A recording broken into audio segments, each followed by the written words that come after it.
Salut à tous, c'est Enisno. Aujourd'hui dans cette nouvelle vidéo, on se retrouve pour le test et la présentation de la caméra Insta360. Donc c'est une caméra qui permet de prendre des photos et des vidéos à 360 degrés. Donc concrètement, vous allez avoir votre photo, votre vidéo et avec votre doigt sur l'écran de votre smartphone, vous allez pouvoir faire défiler pour voir absolument tout autour de la caméra, que ça soit au-dessus, en dessous ou sur les côtés. Et c'est vraiment ce qui fait l'intérêt de ce genre de caméra. Donc dit comme ça, c'est pas très parlant, mais vous allez voir et mieux comprendre dans la suite de la vidéo, mais juste avant on va quand même déballer le produit. La boîte de l'Insta360, toute blanche par son aspect très sobre, donne tout de suite l'impression d'avoir un produit Apple entre les mains, donc la boîte nous donne une première bonne impression. Je vais commencer par la déballer en retirant les films plastiques qui sont tout autour, et lorsque je vais ouvrir cette boîte, première surprise, la boîte en elle-même est un cardboard, c'est-à-dire un casque de réalité virtuelle où vous allez pouvoir placer votre smartphone, et vous allez comprendre par la suite à quoi sert ce cardboard. Donc je l'ouvre et à l'intérieur je vais tomber sur la caméra 360, on a aussi la notice juste au-dessus avec un petit sachet de transport et voilà la caméra à quoi elle ressemble. On va regarder ça de plus près juste après, et ici dans ce compartiment j'ai le câble de chargement puisque la caméra embarque une petite batterie qu'on va avoir besoin de recharger de temps en temps, et ça c'est le cardboard.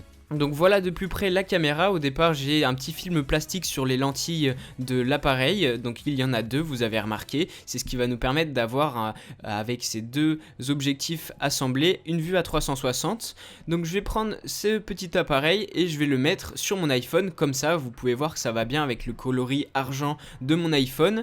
Il est connecté, vous pouvez voir le petit voyant et lorsqu'on le prend en main, voilà à quoi ça ressemble. Donc sur l'App Store il va falloir chercher l'application Insta360. Je l'ai déjà téléchargé et c'est grâce à ça qu'on va pouvoir faire toutes nos photos et vidéos à 360.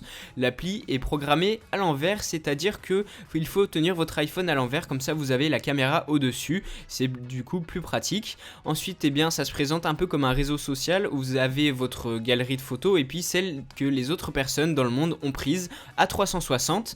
Et voilà, maintenant je suis en mode photo et vidéo, je peux voir ce qui se passe autour de moi. Donc pendant que je suis en train de prendre mes photos, mes vidéos, je peux faire défiler du doigt sur l'écran pour voir tout autour si je veux voir une partie en particulier, mais voilà, il n'y aura pas de cadrage puisque tout ce qui est autour de vous est pris.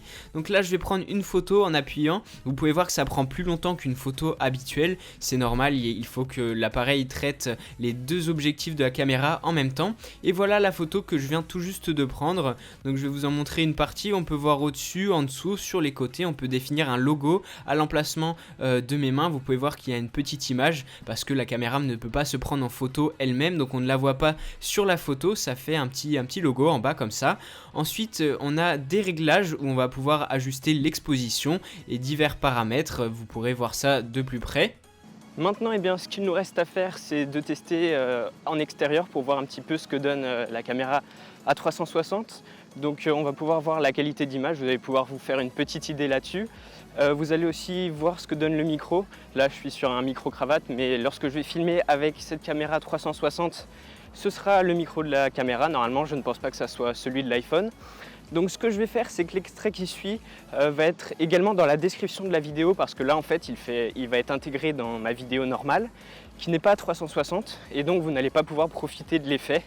Donc c'est pour ça que je vais remettre dans la description la vidéo non éditée, et comme ça vous allez pouvoir profiter de la vue à 360 et donc vous allez pouvoir faire défiler la vidéo pour voir sous différents aspects. Donc voilà, c'est ce qu'on va faire, et tout ça dans la description de la vidéo. C'est parti. Donc voilà, là on est en train de filmer avec la caméra 360. Donc on va voir, vous allez voir ce que ça donne au niveau du son, de la qualité d'image. Donc alors c'est normal, ce ne sera pas d'aussi bonne qualité qu'une vidéo normale parce que vraiment l'angle de capture est très grand. Donc il y a beaucoup de données à récupérer. Bon bref, vous avez compris. Comme je vous l'ai dit juste avant, cette vidéo, ce que vous voyez à l'instant fait partie d'un montage normal, donc c'est-à-dire qu'il n'est pas à 360, et donc vous ne pouvez pas profiter de l'effet 360. Donc c'est pour ça que dans la description de la vidéo, je vous remets exactement le même extrait, mais non édité, dans une vidéo exprès, exportée à 360, et comme ça vous allez pouvoir faire défiler la vidéo pour voir absolument tous les angles. Maintenant, eh bien, j'ai pris quelques photos et quelques vidéos, je vais vous les montrer. Je les avais prises en branchant la caméra sur mon iPhone, donc je n'ai plus besoin de la caméra, elles sont enregistrées sur l'iPhone. En revanche, si vous aviez utilisé la caméra toute seule sans l'iPhone, ce qui est possible, on peut utiliser le bouton sur la caméra pour prendre une photo ou une vidéo sans la connecter à l'iPhone. Et bien là, il aurait fallu que je la branche à mon iPhone ou que je prenne la carte SD pour la mettre sur un ordinateur pour pouvoir consulter les photos et les vidéos. Donc là, je suis sur une vidéo, vous pouvez voir que pendant que je la regarde, je peux voir sur les côtés, en haut, en bas, et il y a un petit bouton en bas à droite que je vais vous remontrer juste après et qui permet d'agencer l'image de plusieurs manières différentes, notamment un mode planète qui va vous donner une forme ronde lorsque vous consultez la photo. Donc comme ça vous pouvez donner des effets sympas. Donc voilà le mode planète, ça crée comme si vous y étiez sur une planète avec la photo. C'est assez sympa et vous pouvez vraiment faire des photos originales avec ça. D'ailleurs il y a un mode édition qui permet de modifier les photos. Voici le menu de partage qui permet d'exporter sur tous les réseaux sociaux, même avec un lien pour publier sur internet et ensuite donner le lien à vos amis. Et dans le menu il y a un petit réglage mode réalité virtuelle qui va séparer votre écran en deux, et c'est là qu'on va revenir à notre casque de réalité virtuelle que vous avez vu au début. Et bien vous allez pouvoir revivre les photos et les vidéos que vous avez prises avec la caméra 360 simplement en mettant votre iPhone dans le cardboard, et grâce à ça vous allez pouvoir voir vos photos et vos vidéos en mode immersif et voir sous absolument tous les angles les photos et les vidéos et les revivre, donc c'est là l'intérêt. Pour conclure, avec cette caméra 360, elle a de nombreux points positifs, elle est super simple à utiliser, vous la branchez sur l'iPhone, vous lancez l'application et paf, vous êtes prêt à prendre des photos, des vidéos, c'est très rapide. Ensuite vous pouvez vous passer de l'iPhone si vous utilisez une carte micro SD, et enfin le partage sur les différents réseaux sociaux est vraiment très simplifié. En revanche, il y a quand même quelques points négatifs.